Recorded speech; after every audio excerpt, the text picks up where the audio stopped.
Hit the like button, subscribe to the channel. Man, y'all some goofies.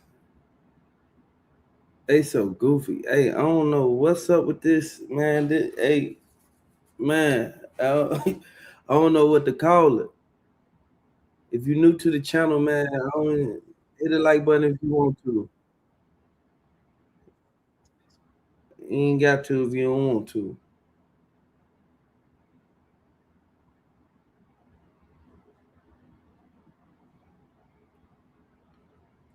I'm gonna wait for some people to get up in here.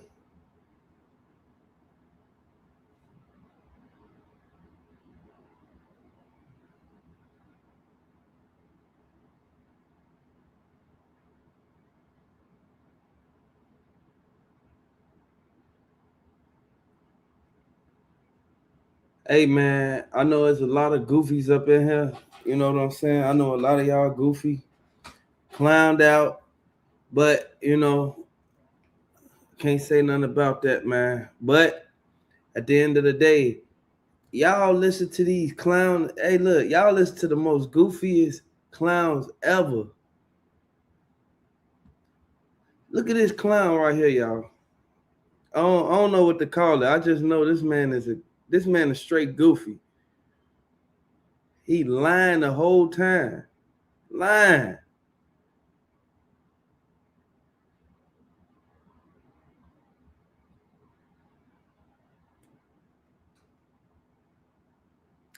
Hey, shut up, Scott. Use the coop. Hey, look, yo, that's a coop. Like at the end of the day, hey, use a straight clown. Get you right up out of here. Don't come in the. Hey, look, don't come on my channel saying nothing disrespectful, or I'm gonna cuss your ass out.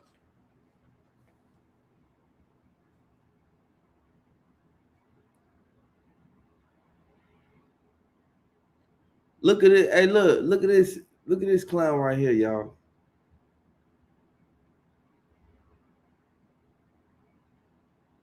This man is straight goofy right here, y'all. This man is a straight goofy. Hey, look, this man going around lying. This nigga lying the whole time. Pooh Shiesty is no longer signed in 1017, and Gucci Mane no longer has his wedding ring and no longer has his watch. But Gucci, you can holler at me.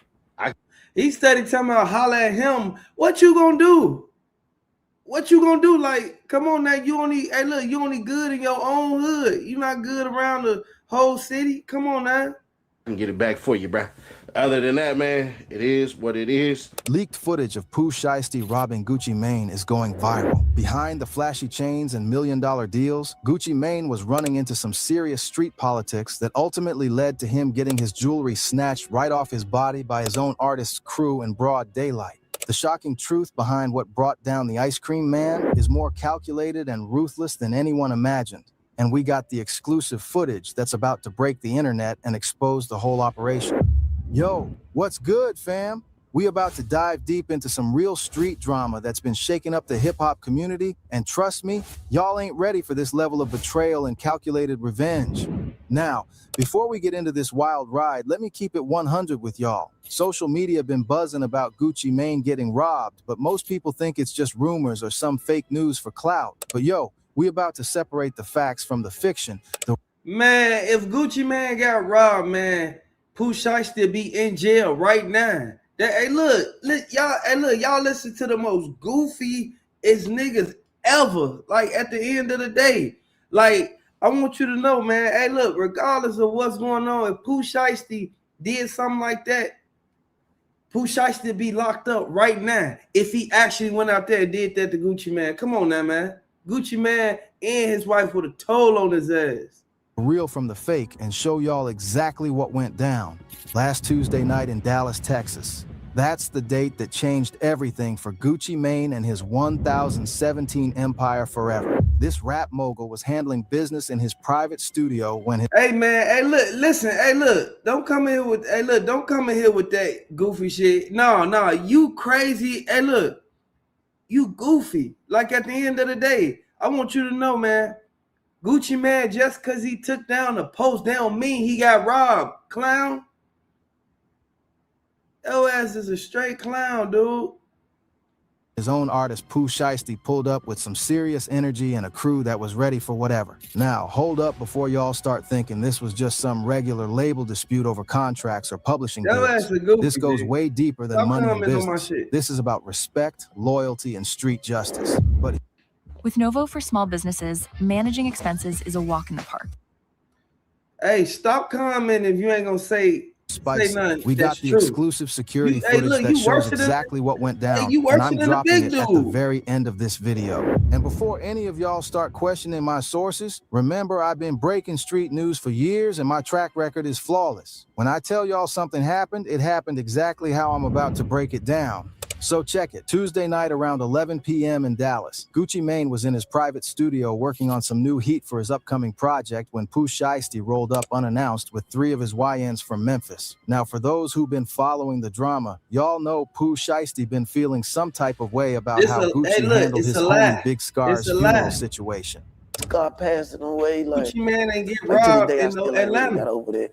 It's my little cousin, like, to tell me welcome home, you know. Gucci Mane is still in messing Florida. with me Like for at real, the end so of I the ain't day. really got over it yet. Now, in the streets, we know loyalty is everything. When your artist dies, especially someone as young and talented as Big Scar, the label boss is supposed to step up and handle everything. Funeral costs, family support, the whole nine. But Pooh Shiesty's situation was different because he felt like Gucci completely disrespected his fallen brother's memory and left the family struggling.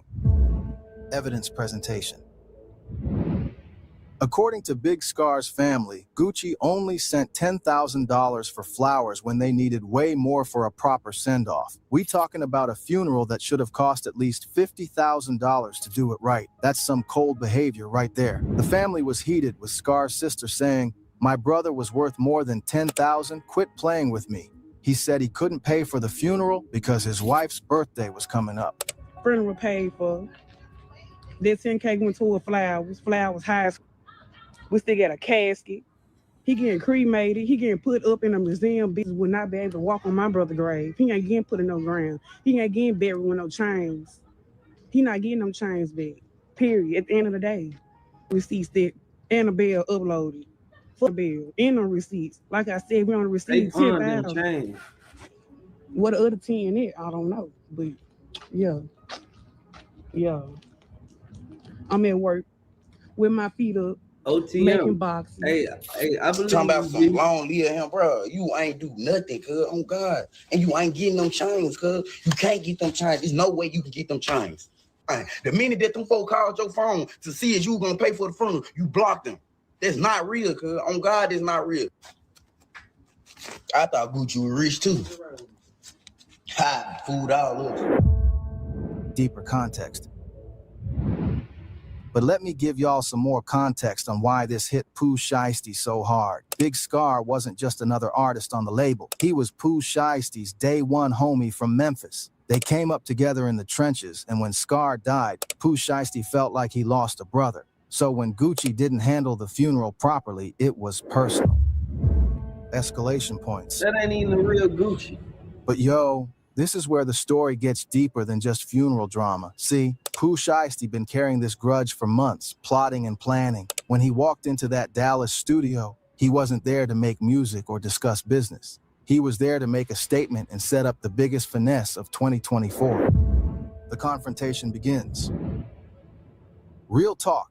When Pooh Shiesty stepped to Gucci Mane in that studio, the energy was different from the jump. Hey, that this ain't wasn't even no a friendly real artist Gucci meeting, man, y'all. I don't know who this dude is, man. That ain't even a real Gucci man. Like, come on now. Come on, ain't nobody stupid. Creative session. Pooh Shiesty looked Gucci dead in the eyes and basically said, "I don't want to be part of this label no more, and here's exactly why." Heated exchange details. The conversation got heated real. This ain't Gucci man right here, y'all. This is not no Gucci man. Come on now. We already know how Guap look, man. And then everybody know ain't no funeral costing no $50,000, man. That's why some people take out $10,000, $8,000 for a funeral. What type of funeral they wanted to have, man? Like, come on now, man. Quick, fam. Gucci was trying to smooth things over, talking about keeping the team together and working through their differences, but Pooh Shiesty wasn't hearing none of that diplomatic talk. He was on that timing, letting Gucci know exactly how he felt about the whole Big Scar situation and how it affected him personally. Pooh Shiesty told Gucci straight up, "You left my brother's family hanging when they needed you most. You got millions but couldn't properly bury my homie. That's not the type of boss I want to work for." Gucci tried to explain his side, but Come on now. Hey, look, we all know that ain't no Gucci man. Like at the end of the day, man, that ain't no Gucci man. And this is why he did that to Big Sky and Shanton and the rest of them. Everybody who come to his label, they either, hey, look, they even say they OD or they say, you feel me, just something happened to them as soon as they go back to their hood, man. It ain't no coincidence. departure setup. After going back and forth for about 25 minutes, with voices getting louder and tensions rising, Pooh Shiesty decided he was done with the whole conversation. He told Gucci straight up, "I'm out, and this is the last time we're gonna talk." Then he grabbed his stuff and headed for the door. you But right, here's G. the thing that nobody in that Gucci. studio saw coming. Pooh Shiesty's YNs, his crash dummies from the Chopper gang, were waiting outside in 2 separate cars. Now this is where the whole plan becomes clear. While Pooh Shiesty was inside having that heated conversation with Gucci, his crew was outside getting into position. They knew exactly when he was Exactly. going to leave, Look, and they just like you said, OTM. Hey, ain't no way that Gucci man. Look, the only person that kidnapped Gucci man is Keisha. She even said it on the interview. Now everybody want to run around and say that Pooh Shiesty did it. Just because he went over there to Yo Gotti, they don't mean that he kidnapped him. Like, come on now. Hey, look, they can miss me with that bullshit. At the end of the day, we know for a fact, if Pooh Shiesty had anybody to go up in that, Keisha and them going, look, Gucci man may not tell, but Keisha, she gonna tell it all. Like, at the end of the day, I wouldn't be surprised if they come out with an interview and say, ain't none of this shit ever even happened. They just took the post down because Pooh Shiesty went over there and did a song with Glorilla. Even if Pooh Shiesty signed it, Yo Gotti, but I see, hey, look, I see Yo Gotti doing what you feel me? He posting Pooh Shiesty and Glorilla. So they got some type of connection, but all they asked from Memphis. They knew exactly what they were going to do once he was clear of the building. The crew breakdown. Now, let me break it down for y'all who might not understand how these street operations work. Pooh Shiesty's crew, they call themselves the Chopper Gang, and they've been known for taking what they want in Memphis for years. These ain't just regular homies who hang around for clout. These are certified crash dummies who will front any move for their boy. No questions asked. In Memphis, the Chopper Gang got a reputation that speaks for itself. They've been robbing ops, taking chains, and Hey, look, before they said anything about Pooh Shiesty signing the 10-7, signing to CMG, I put a video out. You can look at my last video. I put the video out, say he signed for $15 million. Then everybody want to go out there and say, oh, he signed the. Come on now, man. Like, come on, man. Hey, look, they gotta stop the bullshit, man. Stop it. Making statements since Pooh Shiesty first started getting money. When you mess with one of them, you mess with all of them. And they don't play about disrespect or loyalty. Before they even came out with the news, I put it out there. Soon as I put it out there, now everybody want to say he signed to CMG. Look at my last live. Look at my last live. You will see. Last week I said that. Like, come on now. Last week I said he signed for $15 million. Now everybody want to go run around and say he signed. Come on, man. Hey, look, people. The robbery execution. The real kicker, though, as soon as Pooh Shiesty left that studio and got in his car, his YNs made their move like a military operation. They ran up on Gucci Mane with the heat drawn, and it wasn't no negotiation or conversation. They wanted that jewelry, and they was going to get it by any means necessary. They snatched Gucci's wedding ring first, the one his wife Keisha Kaware gave him as a symbol of their love and commitment. That ring probably worth more than most people's cars. We talking about at least $200,000 in diamonds and platinum. Then they grabbed his expensive Patek Philippe watch right off his wrist. Another $300,000 easy. We talking about $500,000 in jewelry gone in less than 30 seconds. The calculation exposed.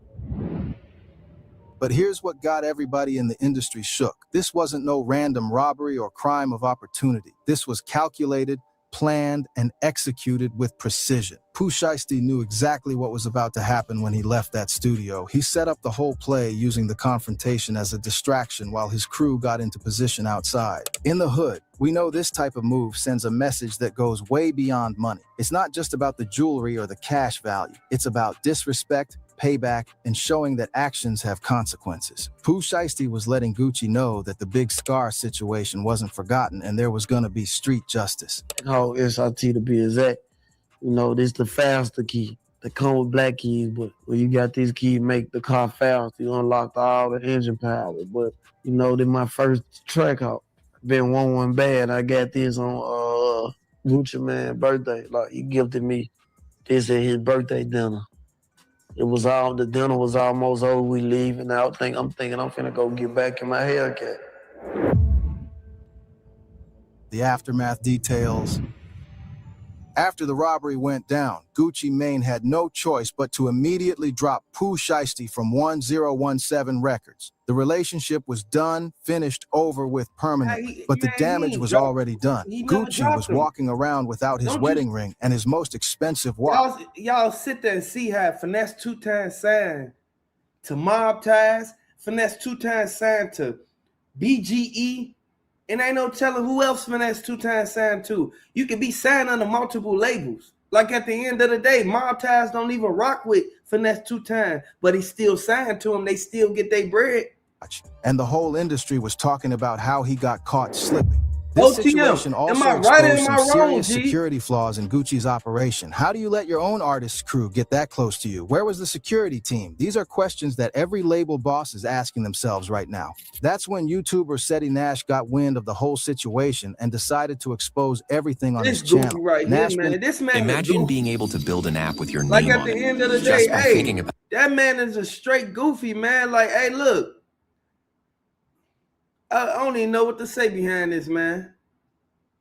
Pop drama for years, and he got sources everywhere from Atlanta to Memphis. When he dropped that video breaking down the robbery, the internet went absolutely crazy. Pooh Shiesty is no longer signed in 1017, and Gucci Mane no longer has his wedding ring and no longer has his watch.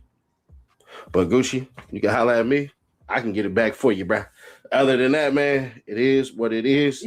Breaking news, breaking news. Just because you a Crip, they don't mean that you got connections with every Crip across the U.S. Come on now, man. Come on now, like at the end of the day, man. Believe me, don't believe me, but y'all know when I break down street shit like this, I'm never wrong. Nash revealed all the details that nobody else had, how Pooh Shiesty orchestrated the whole thing, how his crew executed the robbery with military precision, and how Gucci got caught completely off guard. But here's the interesting part. Nash was careful not to directly implicate Pooh Shiesty in the planning because homie is still on probation and could get locked up for conspiracy charges. Pooh Shiesty still ain't forgave Gucci Mane on the way in which he handled the whole entire situation. Man. See, what a lot of people don't know is that some things are unforgivable to some people. Pooh Shiesty, Scar's death is one that he could not forgive. So Pooh Shiesty has not been rocking with Gucci Mane at all since he got out. And as of today, Gucci Mane, Pooh Shiesty went their separate ways. But the details on how that happened, whew. Some fans in the comments were saying Pooh Shiesty was directly involved in planning the robbery, but Nash kept it diplomatic and smart. He knows the game. You don't put someone's freedom at risk over YouTube content, no matter how good the story is. But the streets already know. Man, he trying to get Pooh Shiesty locked up. You know he on federal probation, man. Why would you even go out there and lie like that, boy? What if they come investigate and just put it on him? Even if it didn't happen, what if they just, you feel me, for conspiring to try to do it? Like, come on, man. Hey, don't go out there and try to put that man Pooh Shiesty name out there like that, boy. Knew what time it was, and everybody was picking sides. Chopper Gang reputation deep dive. For those who don't know about Memphis street politics, Pooh Shiesty's Chopper Gang got a reputation that goes back years. They've been robbing ops, taking what they want, and making statements since before Pooh Shiesty even got famous. This ain't their first rodeo with high-profile targets, and it probably won't be their last. Other artists started weighing in on social media, with some saying Gucci deserved it for how he handled Big Scar's situation, while others said robbing your former boss crosses a line that shouldn't be crossed. The hip-hop community was split down the middle. But yo, this situation is bigger than just a robbery or some street beef. This is about loyalty, respect, and how you treat people when they're down and vulnerable. Gucci Mane learned the hard way that when you don't show proper respect to your artists and their families during tragic times, there's going to be serious consequences. This also exposes the dark side of label politics and how artists can feel exploited when personal situations arise. When Big Scar died, his family expected Gucci to step up as more than just a business partner. They expected him to be family. When he didn't meet those expectations, it created a rift that couldn't be repaired. 10K ain't did shit but buy obituaries and flowers, boo. This shit ain't helping no obituaries and flowers, boo. 10K ain't shit. My brother was way more work, baby. My brother worked more than 10K. Quit playing with me. Drop them RIP Big Stars down in the comment section. Yeah, Gucci's son 10,000, and it was somebody else on another 10. So it was 20,000 in all. At the end of the day, Gucci Mane's situation isn't just about losing some expensive jewelry or getting embarrassed on social media. It's about how power dynamics work in the hip-hop industry and what happens when loyalty breaks down between people who came from the same struggle. When you're dealing with street dudes who got nothing to lose and everything to prove, you better show proper respect at all times. The real question is, what's next for Gucci Mane? He's gonna have to rebuild his reputation in the streets and probably beef up his security team significantly. He can't just roll around Dallas or any other city like he used to. This robbery showed that even millionaire rappers can get touched when they don't move correctly. As for Pooh Shiesty, he's now a free agent with a reputation for not playing games when it comes to respect and loyalty. Labels are going to think twice before signing him, but at the same time, his street credibility just went through the roof. He showed that he's willing to sacrifice a major label deal to stand on principle. This whole situation is going to change how label bosses deal with their artists, especially when it comes to personal situations like funerals, family emergencies, and tragic circumstances. You can't just throw a little money at problems and expect everything to be cool. Artists want to feel like family, not just business partners. In the streets, Pooh Shiesty's stock just went way up. He showed that he's willing to walk away from millions to stand up for his principles and his fallen homie.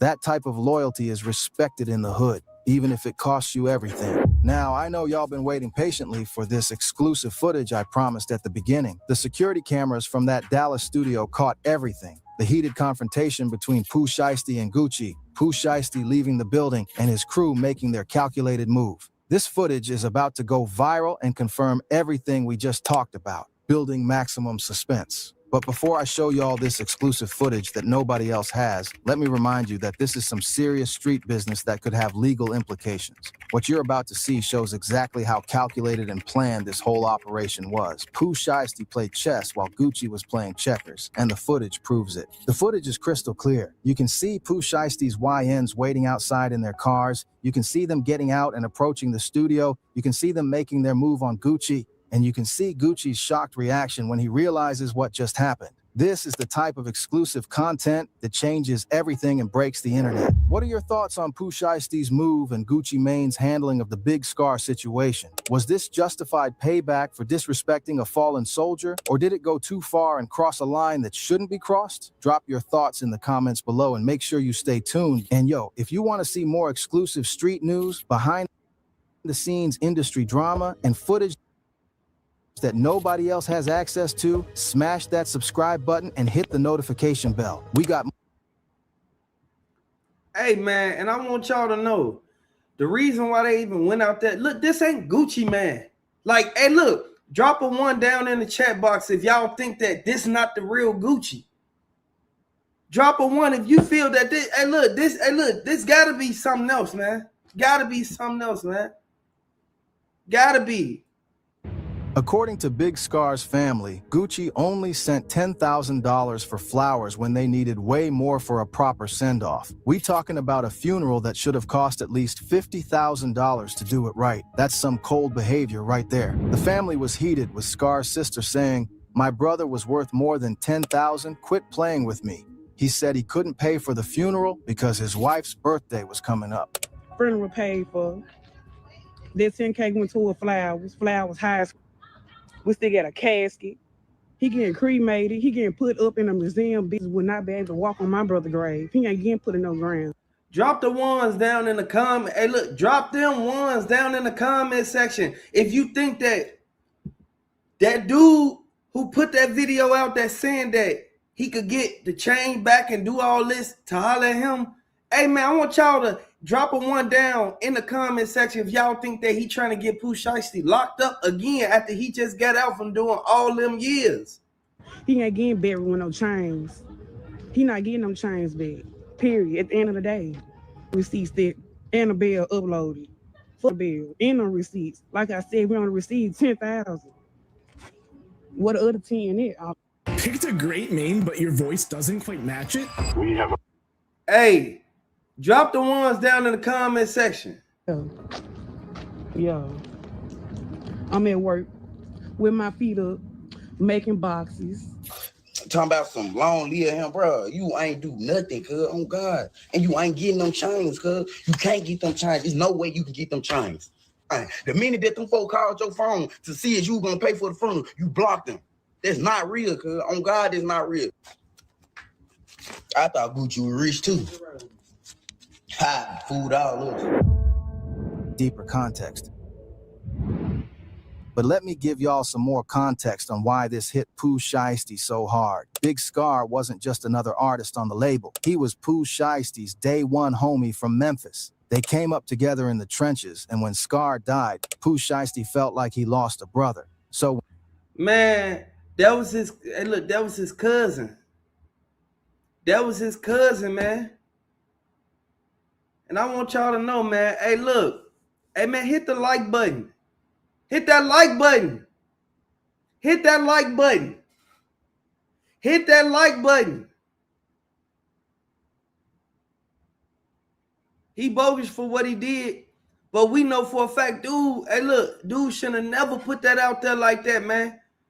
If he signed to Yo Gotti, he signed to Yo Gotti. They don't got nothing to do with, you feel me? You trying to, look, you trying to get that man locked up. Like at the end of the day, the only person that needs to even say anything is Pooh Shiesty. He need to come out and say, man, that ain't true. That ain't happened.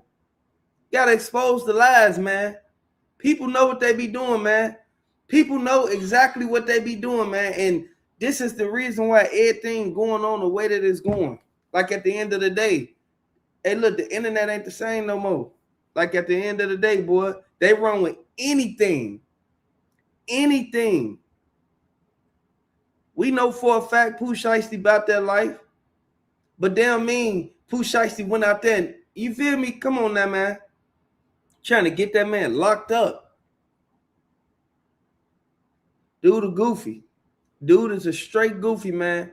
And I want y'all to know, hey, look, the reason why this keep going the way it's going is because they can't run with the truth. They can't tell the truth. Like at the end of the day, they can't tell the truth.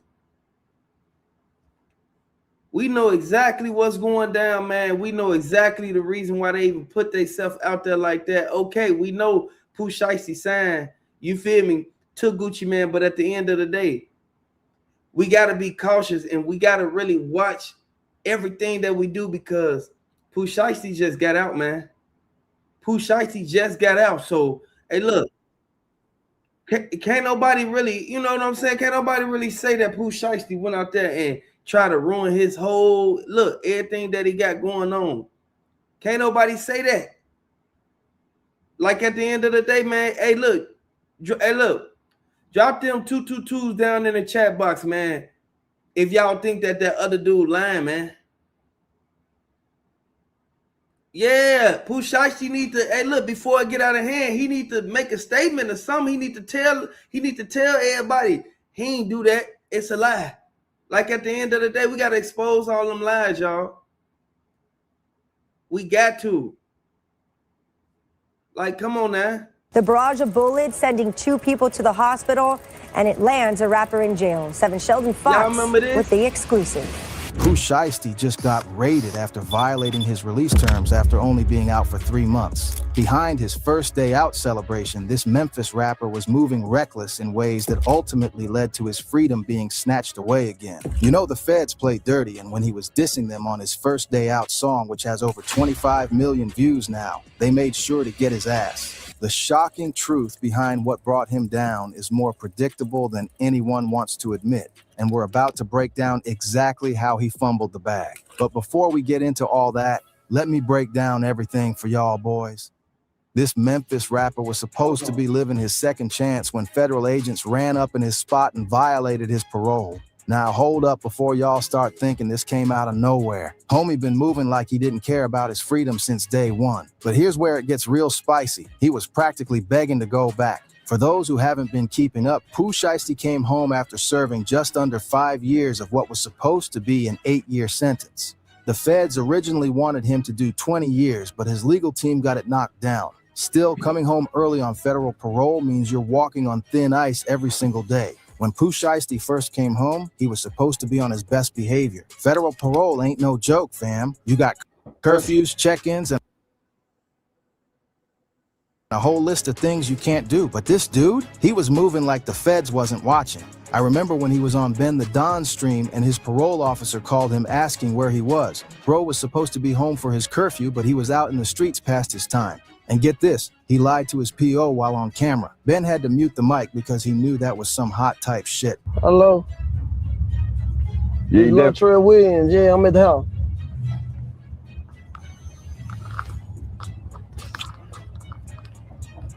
Keep it all right. Just go, kid.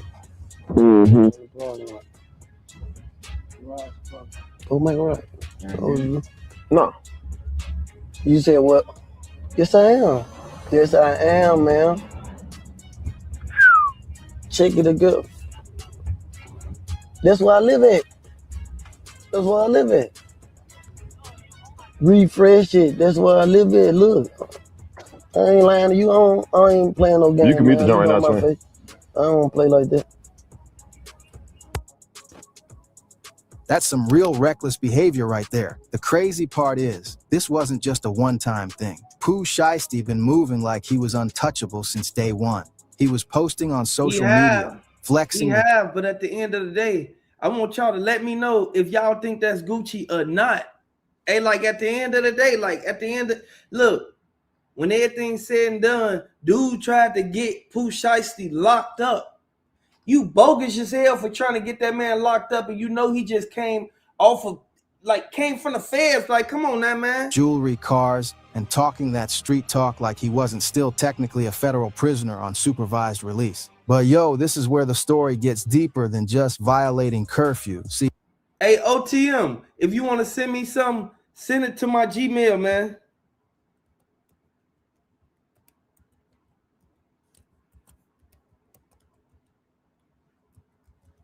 Hey, OTM, here you go.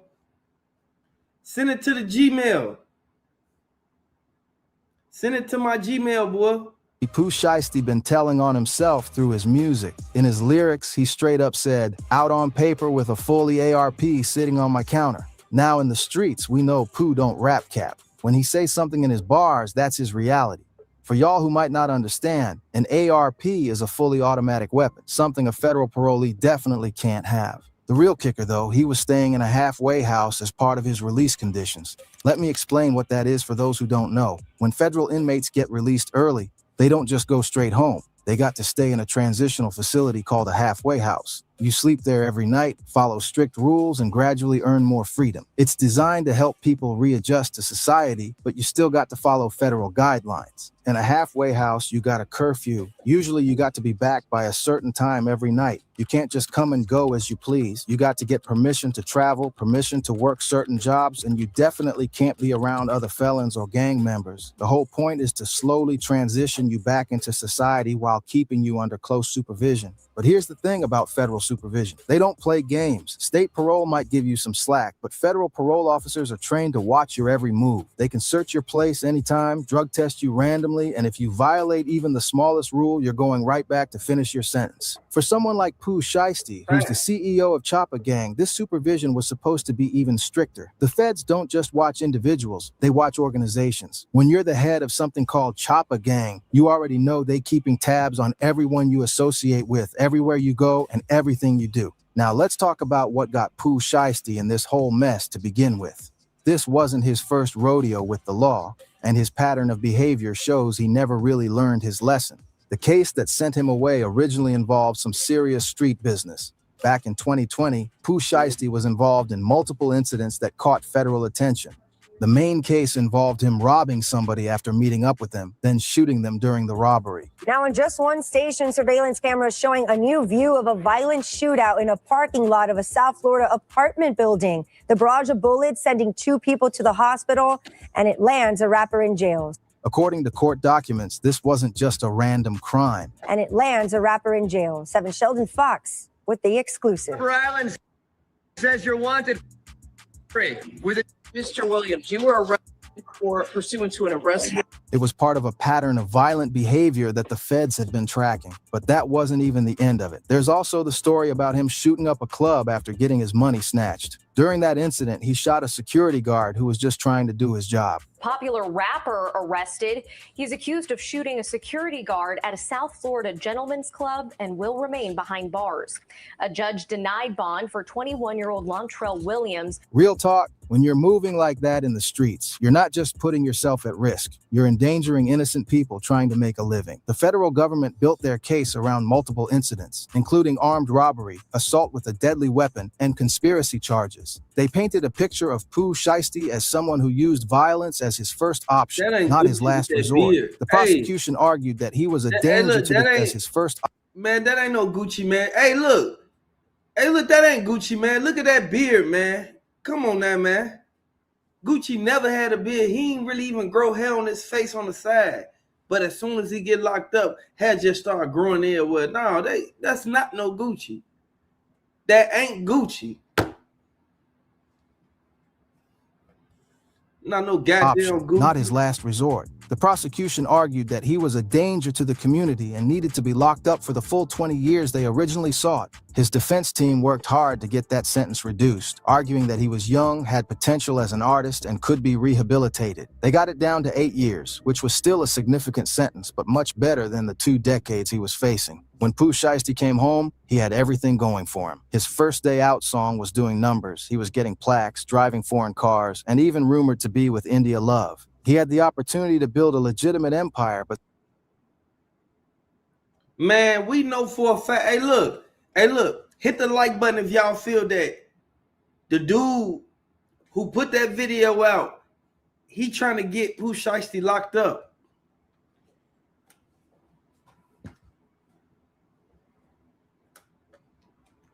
You know, it really seems like they're trying to set him up. This all started from a comedian releasing a story that she had no evidence to support.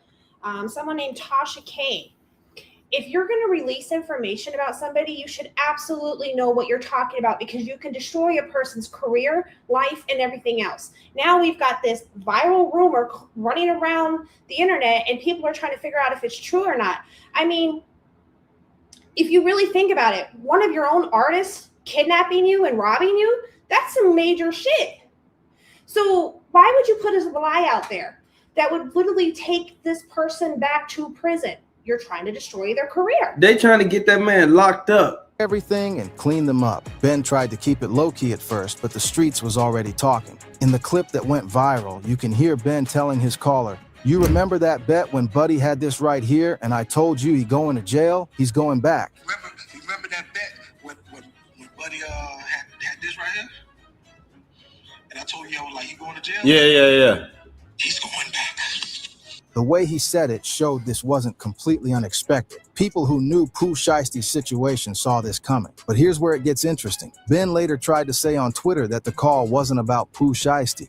He tweeted, "I understand y'all gotta get y'all money, but that's cap as F. Shy ain't have a MF thing to do with that call." Whether he was trying to deflect or protect his homie, we don't know. But the facts came out anyway. The raid itself was probably planned for weeks or even months. Federal agents don't just show up randomly. They build cases, gather evidence, and strike when they have everything they need. Based on what we know, they went to his spot, found whatever they were looking for, and took him into custody immediately. Later, all the blogs started posting about Pooh Shiesty being back in custody. DJ Academics confirmed it with the federal prison records, showing Pooh Shiesty's real name, Lontrell Donnell Williams Jr., his register number, and his new release date, April 11th, 2026. That date is significant because that was his original release date before he got out early on parole. Now, this ain't just about one violation. This is about a pattern of behavior that shows Pooh Shiesty never really took his second chance seriously.